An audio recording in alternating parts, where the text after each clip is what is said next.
ज्योति से ज्योति जलाते चलो, ज्योति से ज्योति जलाते चलो, ज्ञानी का दीपक जलाते चलो, ज्ञानी का दीपक जलाते चलो। गुरु की शरण गुरु जी है ब्रह्मा, गुरु विष्णु शंकर, हृदय में भरा इनके करुणा का मंदर, कर दे तू जीवन गुरु के अर्पण, आ जाओ वंदे गुरु की शरण। गुरु के चरण रज मस्तक पर धर ले, निश्चय होंगे प्रभु के दर्शन, आ जाओ वंदे गुरु की शरण। नमः सिद्धेभ्यः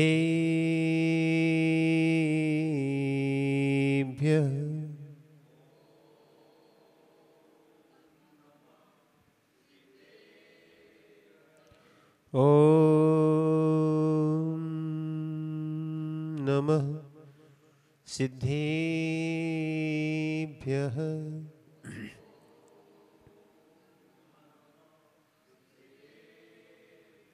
ओम नमः सिद्धेभ्यः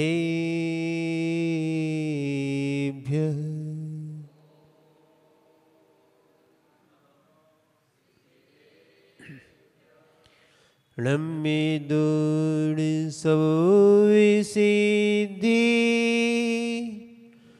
झाड़ू तम खवद दीह संसारे,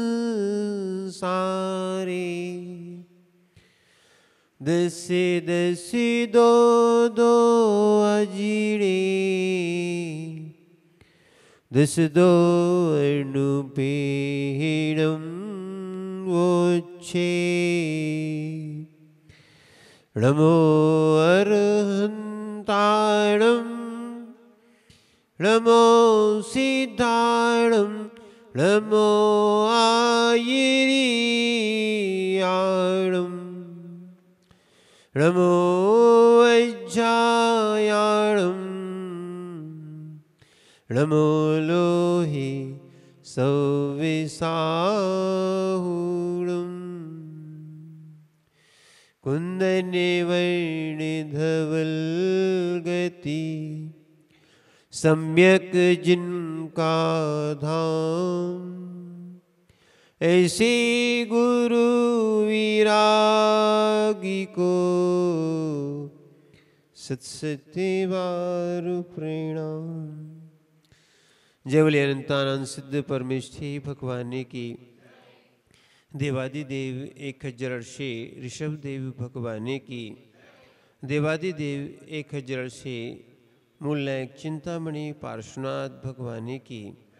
देवादिदेव एक हजार से भगवान महावीर स्वामी की। परम पूज्य आचार्य भगवान कुंद कुंद स्वामी की। परम पूज्य आचार्य भगवान आदिसागर जी महामुनि राज जी की। परम पूज्य आचार्य भगवान गणाचार्य गुरु और वैराग सागर जी महाराज जी की। परम पूज्य आचार्य श्री विशुद्ध सागर जी मुनि महामुनि राज जी की।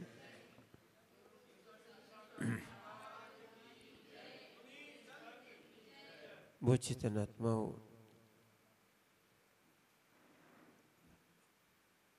हम सभी भगवान पार्श्वनाथ स्वामी के चरणों में हैं और भावना भाते हैं कि भगवान हमारे अंदर वो सम्यक्त प्रकट हो जाए, हमारी वो श्रद्धा जागृत हो जाए जो अनादिकाल से सोई है। यानी हम अपनी कसायों की तो पूर्ति करना चाहते हैं, हम कसायों से रहित होना नहीं चाहते। क्या है? हम अज्ञानता से रहित नहीं होना चाहते, हम प्रमाद से रहित होना नहीं चाहते हैं। हम चाहते हैं कि हमेशा प्रमाद में ही रहे, इसीलिए ये अज्ञानता बनी रहती है। ध्यान रखना, अनंत काल से ये जीव अनंतानुबंधी बांधे हैं, और जिनकी अनंतानुबंधी बंधी रहती है उनको सम्यक्त नहीं होता। आप समझते हैं कि अनंतानुबंधी क्या होती है? आप जानते हैं कि अनंतानुबंधी क्या होती है? क्या है? 6 महीने से ज्यादा क्या होती है? तो क्या है? अपन नहीं समझते।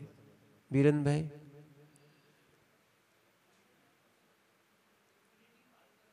हाँ, क्या रहे?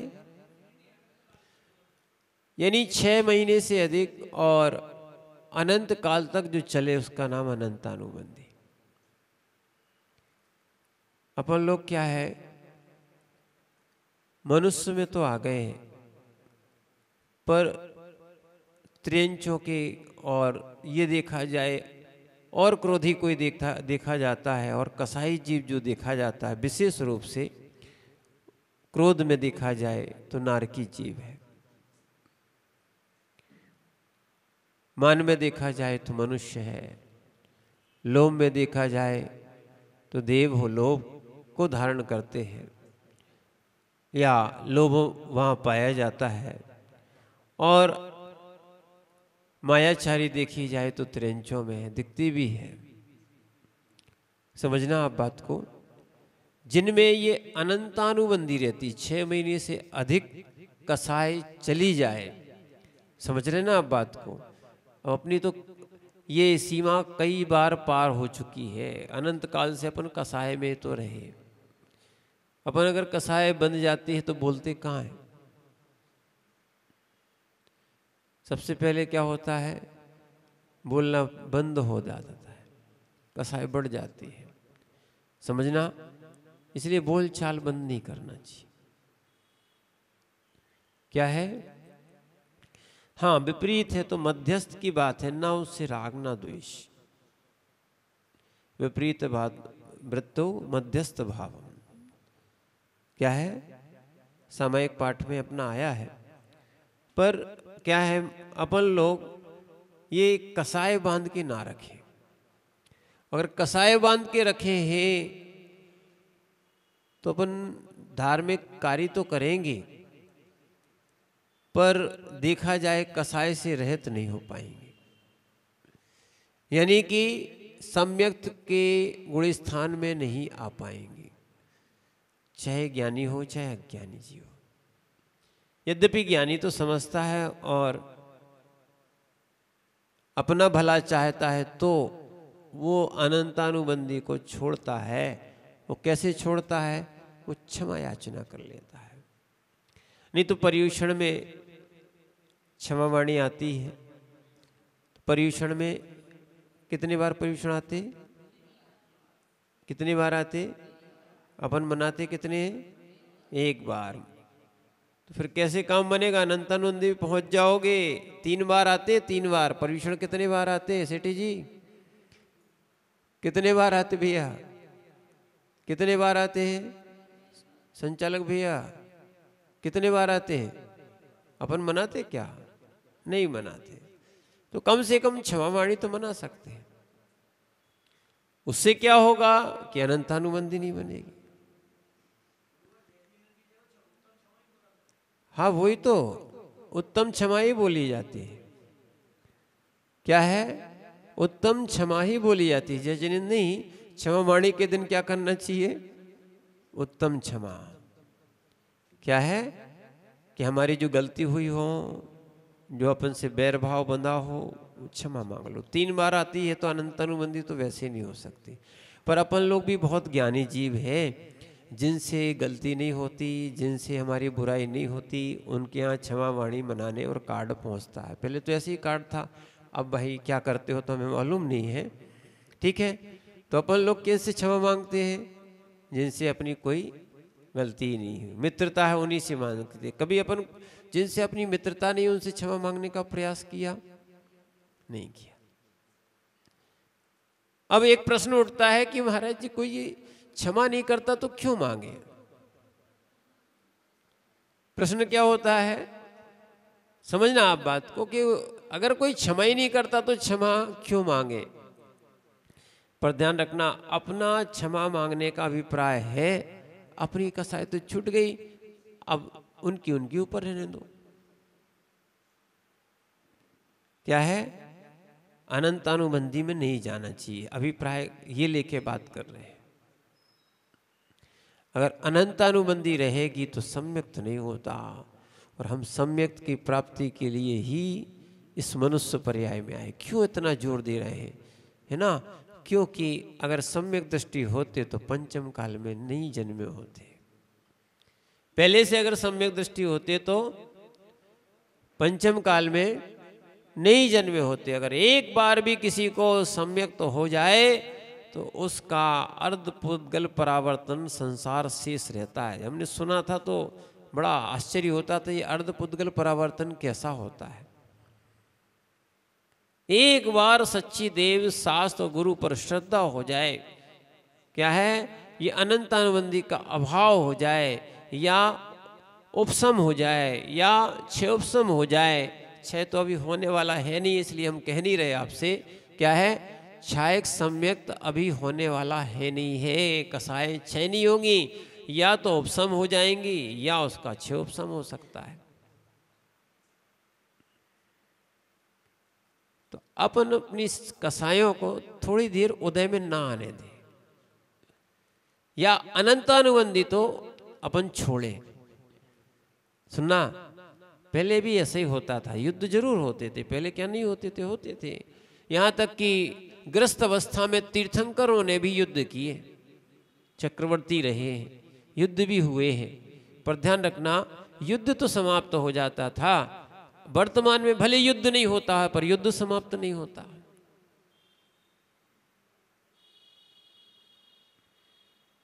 वर्तमान में युद्ध नहीं दिख रहा, फिर भी कसाई चल रही। और पहले युद्ध होने के बाद भी युद्ध हो जाता था, कसाई खत्म, ठीक, उन्हीं को भले उन्हीं का राज्य दे दिया जाता था, बस तुम जो हो ना हमारे अधीनस्थ हो, बाकी छोड़ दिया, तुम अपना राज्य तुम संभालो।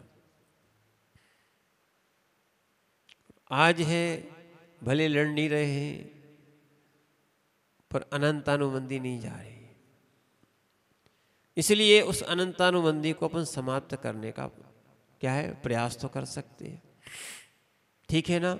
सबसे पहले क्या है, वो कसाय को यानी क्रोध को जीता जाता है क्षमा से। अलग अलग चीजें हैं, मान को मार्दव से, माया को आर्जव से, समझ रहे ना, और लोभ को शौच से। किससे? शौच से। इसीलिए ध्यान रखना, ये धर्म आते हैं और ये बताते हैं आएंगे फिर आएंगे। सुनना, तो अपन ये इन धर्मों को लाने का प्रयास करें। तो सबसे पहले क्या है, अनंतानुबंधी अपनी छूटे, क्रोध मान माया लोभ अनंत काल वाला ना हो। अन्यथा जिनकी अवधि 6 महीने से अधिक जाती है, समझ रहे हैं आप बात को, तो वो अनंतानुबंधी में आता है। ऐसी जीव को परिणति करना है कि उसकी कसाय जो है ना वो बैर ना बन जाए।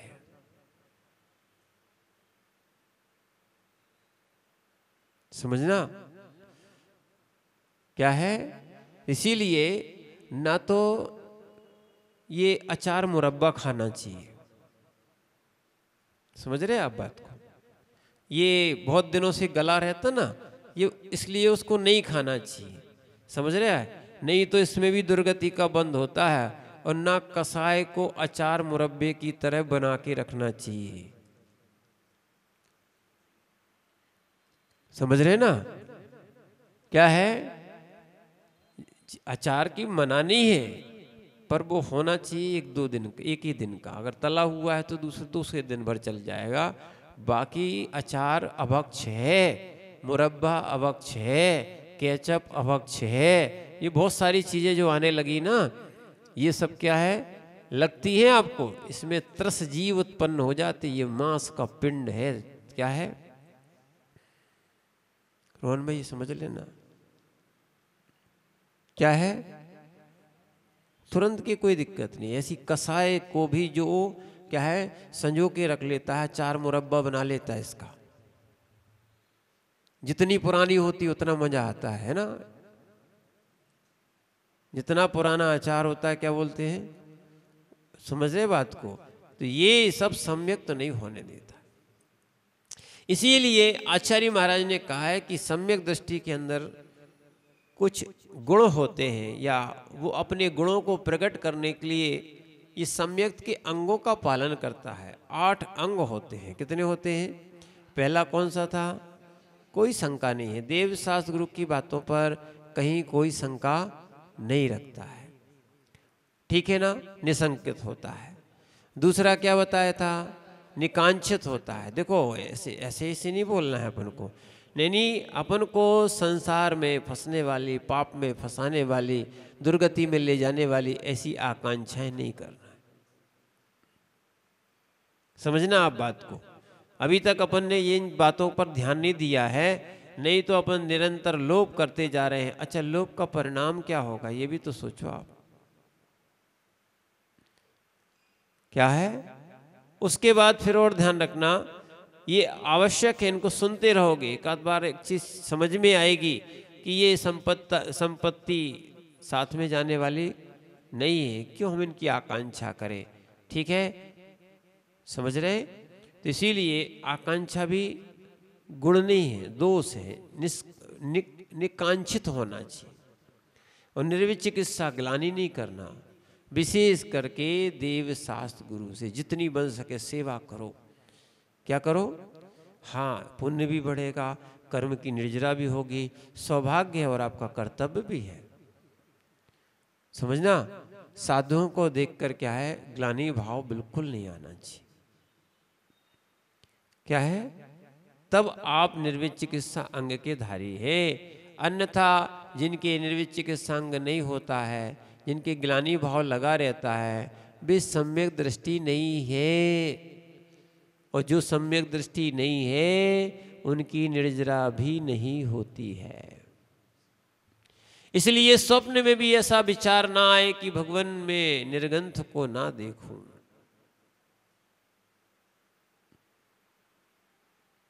और सामने दिख जाए तो सौभाग्य मान लेना कि आज मेरा पुण्य का उदय था कि आज मुझे इस पंचम काल में भी निर्गंथों के दर्शन हो रहे हैं। क्या है? आचार्य भगवान सोमदेव सूरी का एक श्लोक हम आपको सुना रहे थे, वो रह गया था, सुनाया था पर उसको पूरा नहीं सुनाया था। आचार्य भगवान सोमदेव सूरी ने उपास का अध्ययन में लिखा है, कलौ काले चलौ चित्ते देह अन्नादि कीट के तच्चित चमत्कारा जिन रूप नराधरा। यानी इस पंचम काल में जहां जीव अन्न का कीड़ा बना हुआ है, कली काल। पहले कौन सा है? कलौ काले, कली काल है, कली काल। ठीक है, पंचम काल को क्या बोलते हैं? कली काल। अपने यहाँ भी कहा गया, अन्य जगह और वैदिक में भी ये चीजें कही गई। कली काल कौन सा चाल चल रहा है? कली काल। कलौ काले चलौ चित्ते, चित्त चंचल है, चलायमान है, एक जगह स्थिर बैठती नहीं है, ध्यान होता ही नहीं है। चित्त की स्थिरता रहती कहाँ है? चित्त कैसा है?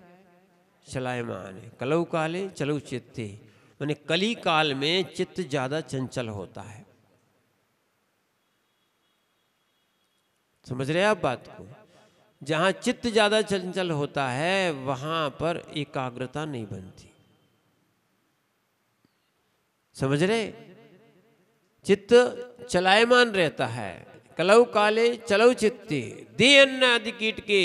और कितनी बड़ी बात आचार्य महाराज ने बहुत सोच समझ के लिखी है कि ये जीव मनुष्य अन्न का कीड़ा बन गया है, जब मिले तब खाने को तैयार। दिन में बुलाओ सो दिन में, और रात में बुलाओ सो। आप तो कहते जब भी आप भोजन रख दोगे हम तुरंत चले आएंगे। आज क्या है, विवेक खत्म हो गया है कि रात्रि भोजन नहीं करना चाहिए।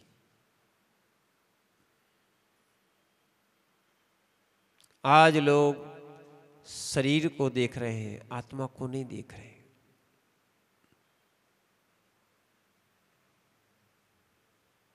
अभी आपको मालूम नहीं है क्या है। आज तो चतुर्दशी है। क्या है? चतुर्दशी है। मालूम है अपन मनुष्य है, ठीक है।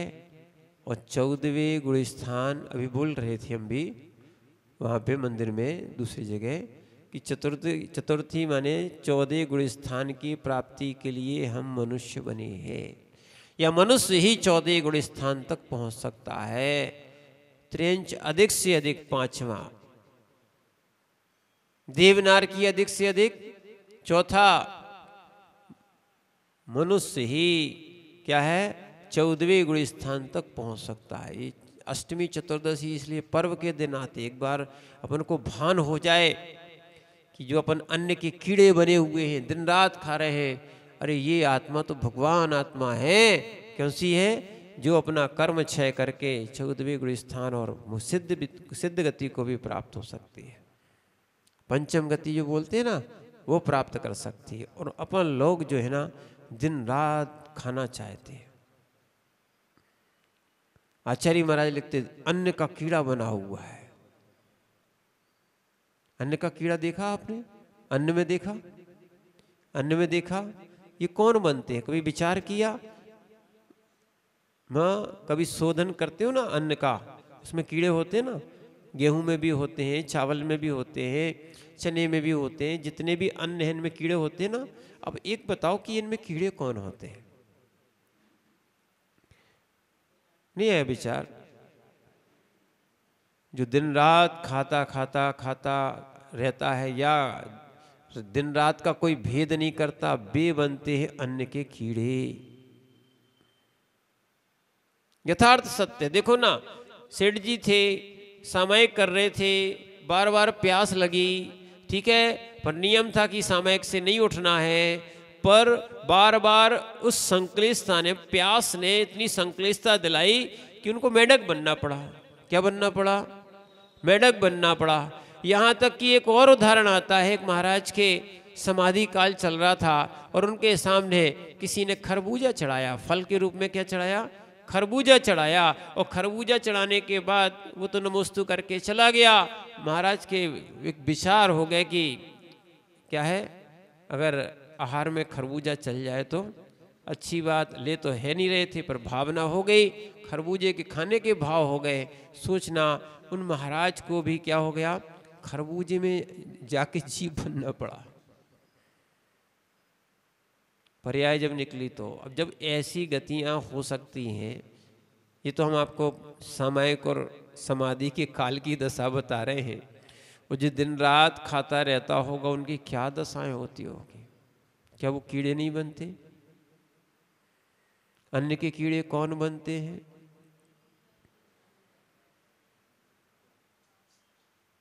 अन्न के कीड़े कौन बनते हैं?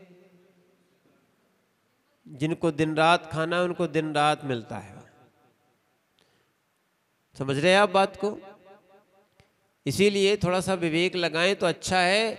आचार्य महाराज कह रहे हैं देह अन्न आदि कीट के, ये मनुष्य कली काल का मनुष्य देह का क्या बना हुआ है? देह का अन्न का कीड़ा बना हुआ है। क्या है? अन्न का कीड़ा बना हुआ है, दिन रात खा रहा है। ऐसे दिन रात खाने वाले वास्तविकता में जिन नहीं कहलाते।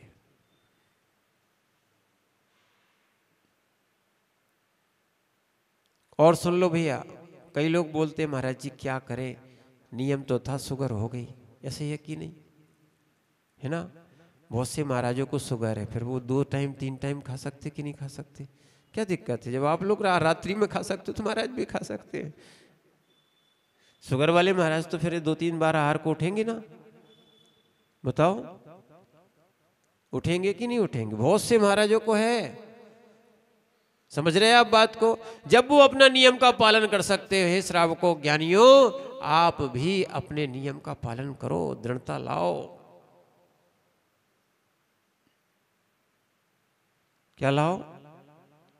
अरे दिन का ही बोल रहे हैं कि दिन में भोजन करो, रात में भोजन नहीं तो अन्न का कीड़ा बनना पड़ेगा, फिर नहीं कहना। समझना। यहां तक कि एक मार्कंडेय ऋषि हुए, कौन से? अपने यहाँ नहीं, वैदिक में हुए। कभी आप लोग अमरकंटक गए हो तो वहां हम लोग भी गए थे, वहां भी एक आश्रम मिला मार्कंडेय ऋषि का। कौन से? मार्कंडेय ऋषि का वहां आश्रम मिला है। समझो आप बात को। माने अपन ये नहीं सोचे कि जैन धर्म में ही ये रात्रि भोजन निषेध लिखा है। क्या है? नहीं तो लोग सोचते हैं कि जो रात्रि में भोजन नहीं करता वो जैन, ये प्रथा है, समझना। जबकि मार्कंडेय ऋषि तक ने लिखा है कि रात्रि में भोजन नहीं करना चाहिए। कौन से? मार्कंडेय ऋषि ने लिखा है। उन्होंने लिखा है कि जैसे ही दिन का अस्त होता है, सूर्य का अस्त होता है, अन्न मांस के समान हो जाता है और पानी रुधिर के तुल्य हो जाता है। ये भी जैनाचार्य की बात नहीं कर रहे भी। क्या है? आपको श्लोक बताते हैं कि ये मार्कंडेय ऋषि का लिखा हुआ है। विचार करना कि रात्रि में भोजन करने वाले जीव अपन जो बन रहे हैं और फिर अपन चाह रहे हैं, देखो बिना त्याग की मुक्ति तो मिलने वाली है नहीं। आप कितना भी प्रयास कर लो, बिना त्याग के जो है ना मुक्ति मिलने वाली है नहीं। इसलिए कम से कम देखो दिन में खाओ पर रात्रि में, समझ रहे आप बात को, रात्रि में भोजन नहीं करना चाहिए। पर कली काल के मनुष्य, आचार्य महाराज बताते कली काल के मनुष्य कैसे हैं, और समझना। इसीलिए यहाँ तक कि वैदिक में भी बताया गया था, मार्कंडेय ऋषि के अनुसार तो है ही कि रात्रि में भोजन नहीं करना चाहिए। पर दिन रात लोग खा रहे हैं, फिर अन्न में देखो कितने कीड़े होते हैं। अपन भी सोचते हैं कि कहाँ से आ जाते हो, कितने हो जाते हैं। ठीक है, अभी थोड़ा बरसात का मौसम और लग गया है और इसमें देखना और ज़्यादा कीड़े हो जाते हैं। और अन्न में भी देखना, जब आप अन्न छोड़ देते हो, एक और ध्यान रखना, जब आप झूठा अन्न छोड़ देते हो तो कितने सारी इल्लियाँ हो जाती हैं। पहले के लोग अहिंसक होते थे। क्या है? पहले के लोग थाली धो के पीते थे, अन्न का दाना नहीं छोड़ते थे, क्योंकि हिंसा होगी। आज लोग भरी भरी थाली छोड़ देते हैं। ज्ञान बढ़ गया ना, क्या कर सकते हैं। अब आधी चीज खाएंगे और फेंक देंगे, थोड़ी सी चीज खाएंगे और फेंक देंगे। समझ रहे बात को? ना तो पानी में जीव होते हैं ये मालूम है उनको, समझ रहे हैं बात को। और दूसरा क्या है, अन्न को थोड़ा खाया और फेंक दिया। बच्चे की बात मान सकते हैं कि उसमें ज्ञान नहीं है, समझ रहे बात को। और एक और बात है, अगर आप इस पद्धति को बनाना चाहते हो तो आप बच्चों को कम देना शुरू कर दो, वो अपने आप पूरा खाएंगे। समझ रहे ना आप बात को? नहीं तो आप क्या करते हो, बहुत सारा रख देते हो तो थोड़ा सा खाया, फेंका और चला गया। आप अपने पुराने दिन याद करो कि जब एक आम मिलता था, वो खाने वाले कितने रहते थे, है ना? तो किसी को कली मिलती थी, किसी को गोई मिलती थी, याद करो। किसी बस वही हिसाब लगाता था कि ये मोटी कली है, ये पतली कली है। कई लोग गोई के लिए रोते थे कि हम गोई खाएंगे। समझ रहे आप बात को? पूरा आम, कई बार तो जो क्या है, जिनको अच्छा लगता था वो आम का छिलका तक ले जाते थे अंदर। वो दिन भी याद करो, है कि नहीं? अब संपन्नता बढ़ गई है, पुण्य बढ़ गया है, वस्तु अपन को उपलब्ध हो गई है, लावंत्रय कर्म का क्षयोपशम हो गया है, वस्तु मिल रही। तो इसका अर्थ ये नहीं है कि उसका क्या है, फेंका जाए, दुरुपयोग किया जाए, अपव्यय किया जाए।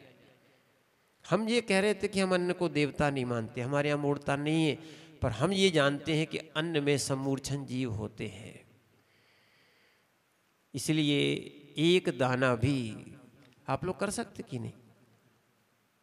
इतना तो नियम ले सकते कि नहीं कि अपन भोजन करेंगे तो भोजन में थाली में छोड़ के नहीं जाएंगे। जितना आधी रोटी लेना तो आधी रोटी लेना। एक और ध्यान रखना माताओं, आप थोड़ा सा एक उपकार कर देना, हम लोग भी जितना लेना चाहें अंजलि में उतना नहीं। तो हम लोगों ने क्या है, बोली तनक से ले लो, तनक से ले लो, थोड़ा सा क्या है, जैसे ही अंजलि खोली सुनने पूरी अंजलि भर दी। अब क्या करें, वात्सल्य रखना चाहिए, पर ऐसा ना हो कि वो साधु को नीचे गिराना पड़े। साधु भी नहीं गिराते, समझना आप बात को। इसीलिए हम लोग भी प्रयास करते हैं कि वो कहीं अन्न नीचे ना गिरे, इसलिए पात्र भी लगा रहता है। पात्र इसलिए नहीं है कि वो भरते जाओ छोड़ते जाओ, इसलिए नहीं है, उसमें भी फिर प्रायश्चित मिलता है। साधु भी नहीं छोड़ सकता और श्रावक भी नहीं छोड़ सकता। समझ रहे ना आप बात को। किसी की भी थाली माने शादी में जाओ, ठीक है, अब वास्तविकता यही होने लगा, आज भी होने लगा। दिखाने के चक्कर में बहुत सारा बनाते हैं लोग, उठा के रख लेते हैं। अब वो ले नहीं पाते या खपता नहीं है तो सीधे से थाली कहाँ रख के आ जाते हैं, कुर्सी के नीचे।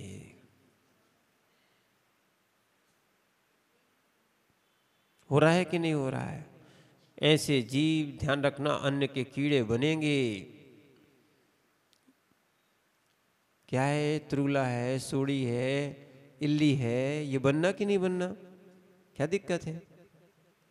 यहां तक तो ये ठीक है कि अन्न में कीड़े बनते हैं, ज्ञानियों मल में भी कीड़े बनते हैं।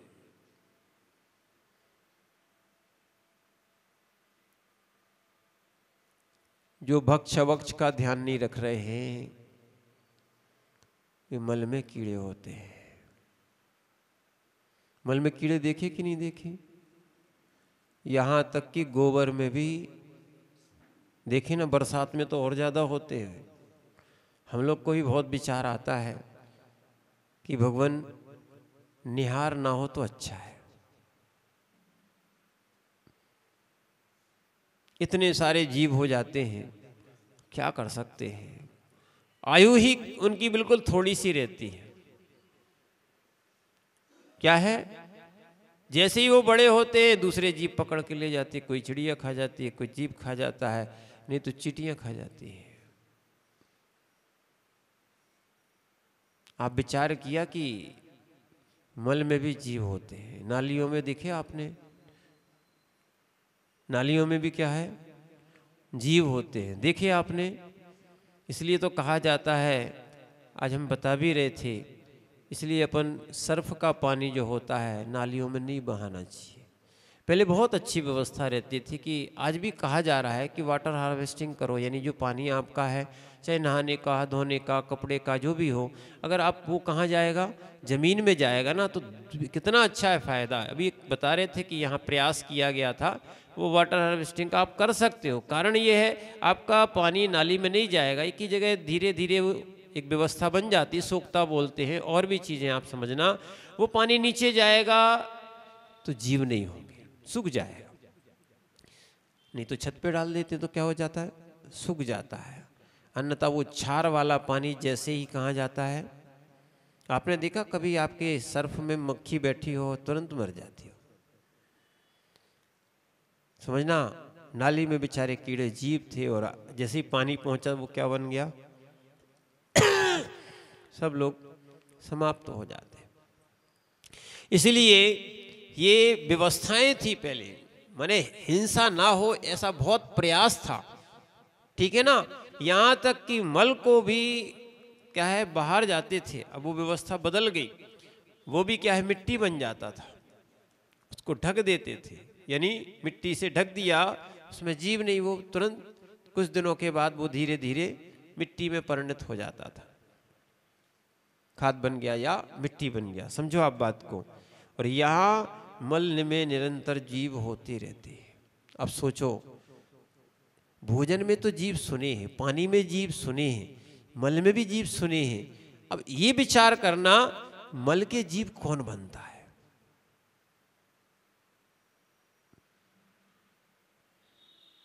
जो भक्ष भक्ष का विवेक नहीं रखता। समझ रहे ना आप बात को। भोजन में क्या खाना चाहिए, क्या नहीं खाना चाहिए, क्या खाने योग्य है, क्या खाने योग्य नहीं है, किसमें जीव राशि होती है, अगर ऐसा विवेक नहीं रखते हैं तो ध्यान रखना मल के कीड़े होते हैं। शास्त्रों में लिखा है राजा अरिदमन का जीव क्या है, स्वयं के मल में कीड़ा बना था, अपने ही विष्ठा में कीड़ा बना था। और कहां राजा अरिदमन, सोचना विद्याधर, और कहां गए। जब राजा अरिदमन की ये गति हो सकती है तो अपनी क्या होगी।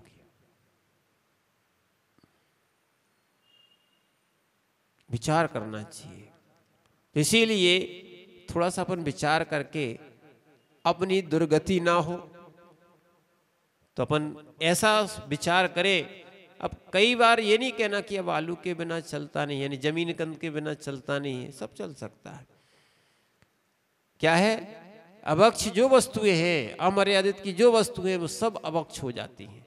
ध्यान रखना, अल्कोहल जो बनता है ना वो अभक्ष से ही बनता है, सड़ता है फिर बनता है वो अल्कोहल। चाहे वो महुए का बने यानी शराब बनती है, और चाहे वो सेब का बने, सब बनता है क्या है, अल्कोहल। कई लोग बोलते बियर जो है ना वो तो पी सकते, क्यों, वो तो अन्न की होती है।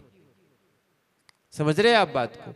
एक बूंद शराब और एक बूंद शहद और एक बूंद ये बियर आदि पीने वाले को या अल्कोहल को पीने वाले को, ध्यान रखना 7 गांव के जीवों को जलाने में जितना पाप लगता है उतनी हिंसा एक बूंद मात्र में लगती है। अब सोचो बोतल में और चीजों में कितनी लगती होगी। भक्ष भक्ष का विवेक रखा जाए, ये समझना पड़ेगा। पहले के लोग भले ही ज्ञान कम था पर पाप से डरते थे। क्या था, पाप से डरते थे, समाज के लोगों से डरते थे। समझ रहे आप बात को। आज क्या है, ज्ञान बढ़ गया है, पैसा बढ़ गया है, पर अब पापों से, यहां तक कि बहुत पंडित हो गए लोग, पर पापों से और भगवान से और महाराजों तक से डरना छोड़ दिया है। तुरंत बोल देते क्या होगा, ज्यादा से ज्यादा नरक जाएंगे ना, तो आपको क्या दिक्कत है।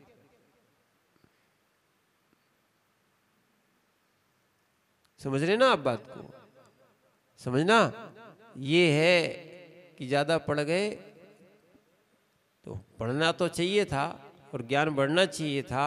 ज्ञान से विनय आती है। क्या आती है, विनय आती है। अपन लोग ने छोटे में पढ़ा है, विद्या ददाति अहंकारम। क्या है, और हो क्या रहा, थोड़ा सा ज्ञान क्या हो जाए फिर वो सीधा बोलते ही नहीं। पहले ही पढ़ाया जाता था। देखो पहले कहा भी जाता था, सुनना, कि टीचर हमारे धम धम।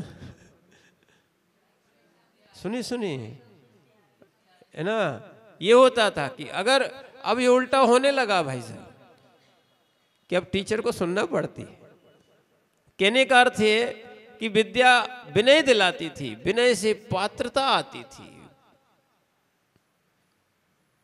आज अहंकार आ रहा है। बुंदेलखंड में कहावत है, ज्यादा पढ़ गए सो बाप से लड़ गए। रोहन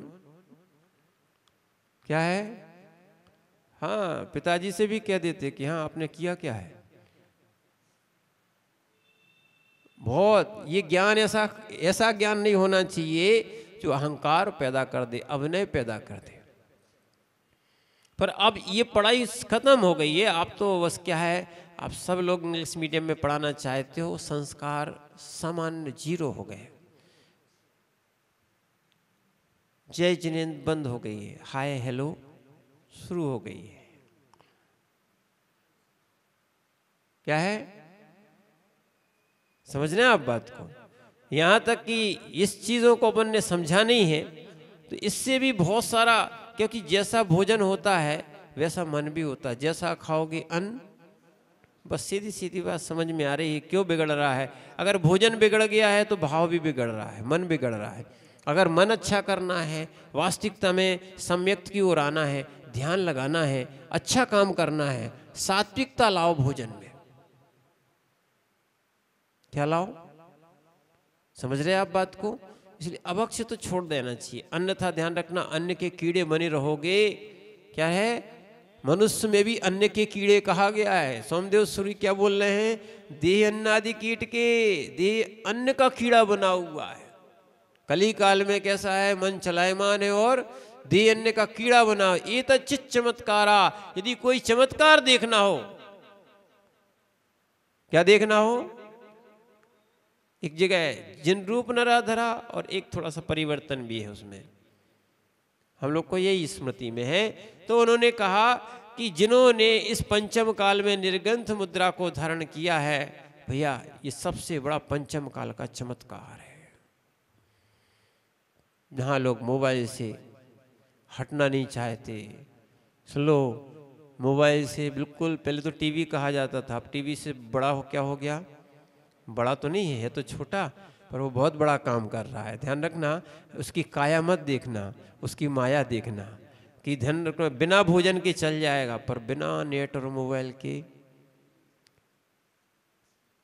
आज चतुर्दशी में नियम ले लो कि आज अपन नेट नहीं चलाएंगे।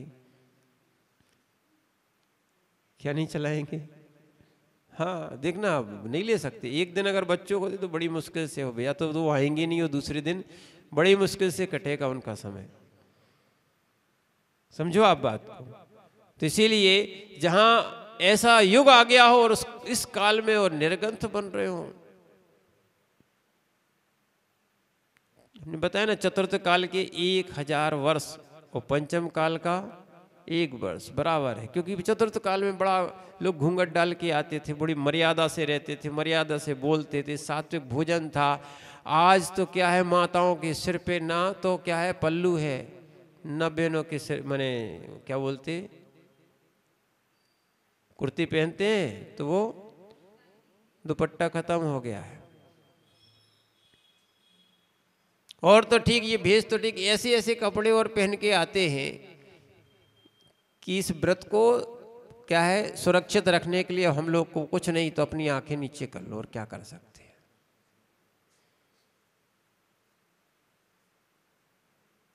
इस पंचम काल में इसीलिए तो लिखा है कि वहां की 1000 वर्ष और यहाँ 1 वर्ष। इस कली काल में महाराज बनना, समझ रहे हैं आप बात को? अब क्या है, अपन को विवेक तो है नहीं है कि कहाँ कौन से कम गुरुओं के पास मंदिरों में ऐसे जो कपड़े ना पहने।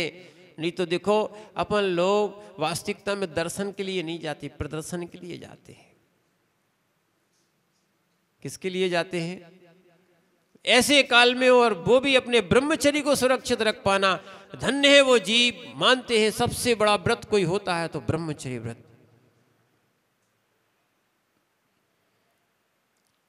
क्या है, अभी परमात्म प्रकाश जी के जो टीका में है वो एक श्लोक निकला, उनमें लिखा है कि इंद्रियों में सबसे बड़ी इंद्रिय होती है रसना इंद्रिय। इसको भैया बस में करना चाहिए। व्रतों में सबसे बड़ा व्रत होता है तो ब्रह्मचर्य व्रत। समझ रहे आप? व्रतों में कौन सा बड़ा? ब्रह्मचर्य व्रत। और ध्यान रखना, उन्होंने कहा कि अगर ब्रह्मचर्य व्रत है और कर्मों में सबसे बड़ा कोई है तो वो कौन सा है?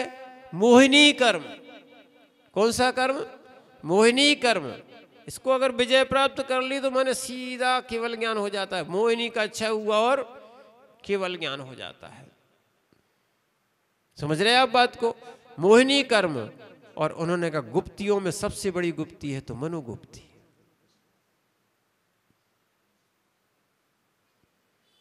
इसलिए चित्त को संभाल के रखना चाहिए। क्या है? नहीं तो चित्त बिगड़ जाते हो। चित्त बिगड़ने से सुनो पापाश्रव शुरू हो जाता है। समझ रहे ना? तो ऐसे काल में चित्त को क्या करना? हाँ, संभाल के रखना। क्या होता है? बहुत कठिन होता है।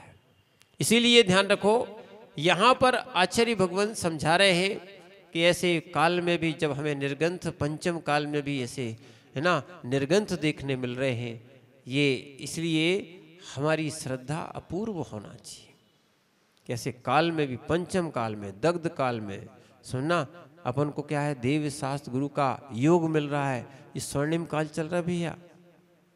और उसके बाद कल बताया था अमूढ़ दृष्टि का 2 दिन कथन चला था। क्या चला था? अमूढ़ दृष्टि का कथन चला था कि हमें मूर्खता नहीं रखना चाहिए, मूर्खता नहीं रखना चाहिए। वास्तविकता में मूर्खता के कारण ही हमारे बहुत सारे कार्य हो गए।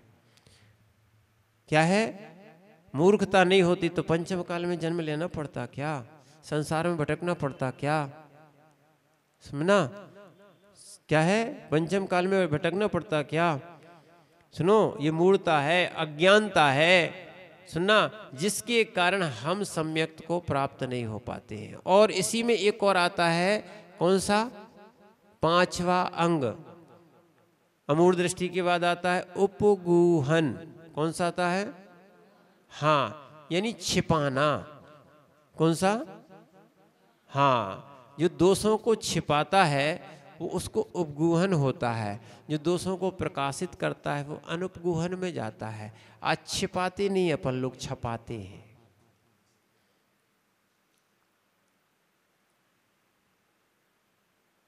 विचार करो, आपके छपाने से आप प्रभावना करो, बहुत अच्छी बात है, अच्छे कार्य करो, बहुत अच्छी बात है।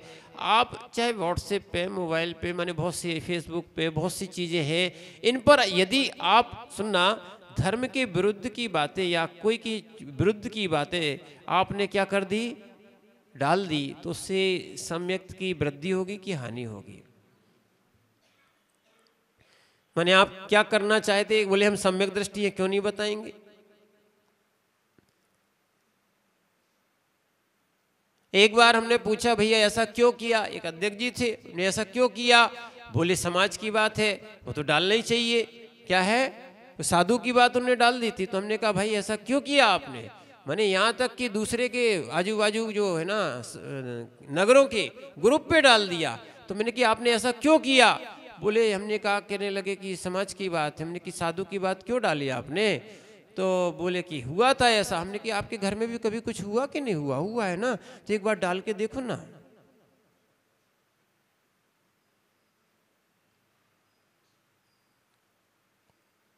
घर में कुछ नहीं होता कभी? एक बार घर की बात मोबाइल में डाल के देखो ना, फिर तो तुरंत डिलीट करवाते हो। जैसे घर में प्रीति है, सुनना, घर में भी दोष होते हैं, उस दोष को छिपाना चाहते हो। ऐसी अगर धर्म में प्रीति रहेगी तो धर्म की बात को भी छिपाना चाहोगे। प्रीति खत्म हो गई, यानी सम्यक्त खत्म हो गया, प्रीति खत्म हो गई। इस कारण से तो आज लोग मिथ्यात्व के कारण ही देखो ना, मोबाइलों पे साधुओं की कितनी बातें चल रही हैं। द्वंद्व चल रहा है, जहाँ श्रद्धा होना चाहिए वहाँ द्वंद्व चल रहा है। समझ लो आप बात को। साधु के बीच में श्रावक आ गए हैं।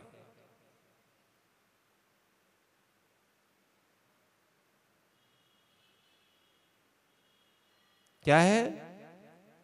अब सोचना क्या होना चाहिए और क्या हो रहा है।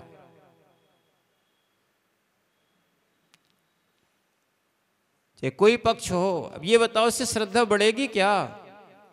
सीधा उदाहरण देख लेंगे। और दूसरे लोग तो बैठे ही हैं कि गुरु को नहीं मानना चाहिए, वो बताएंगे देख लो तुम्हारे यहाँ ये चल रहा है।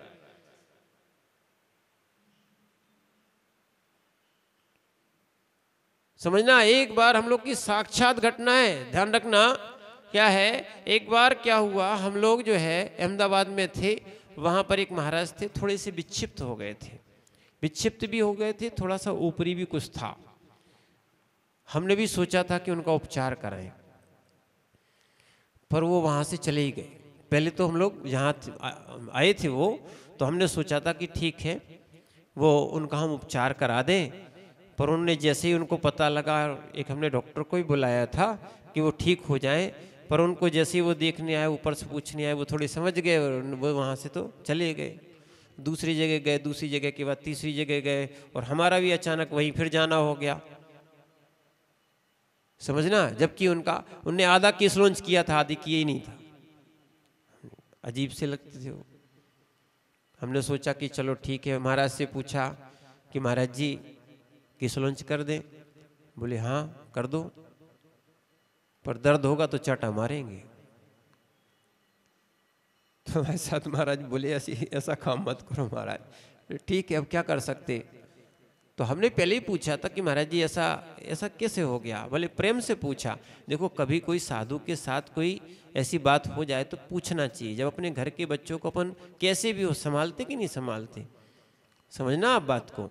तो ऐसे ही उनको भी संभालना चाहिए। तो हमने भी उनको एक वात्सल्य के कारण उनसे भी पूछा। सम्यक अपने भी अंदर था, दया भाव थी, प्रीति थी धर्म में, और धर्मात्मा से प्रीति होना चाहिए। सुनो तो क्या हुआ, जब हम लोग उनके पूछा कि महाराज जी ऐसा क्यों बोले कि केस लॉन्च कर रहे थे, करते करते क्या हुआ, अब दर्द होने लगा तो छोड़ दिया।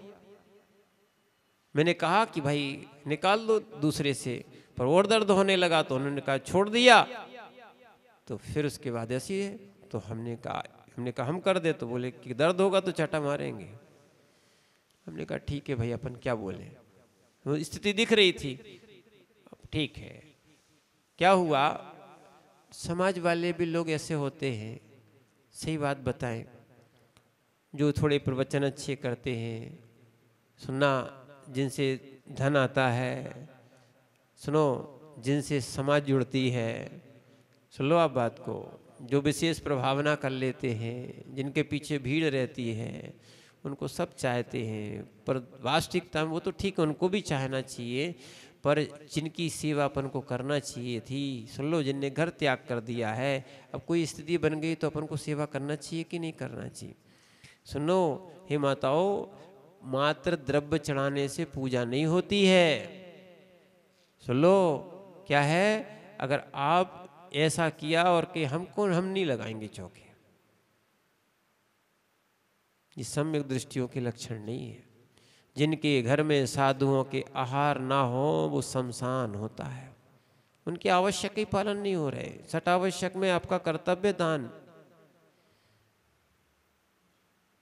वो धर्मात्मा ही नहीं है, श्रावक ही नहीं है। स्पष्ट क्या लिखा है कि हमने आपको पहले भी बताया था, आज फिर से सुन लो आप। दानम पूजम मोक्षम मृणा होई तीर्ण विणा सावय धम्मम, कुंद कुंद स्वामी की गाथा है, रेणसार की 11वें नंबर की, कि दान और पूजा जो नहीं करता वो श्रावक ही नहीं है।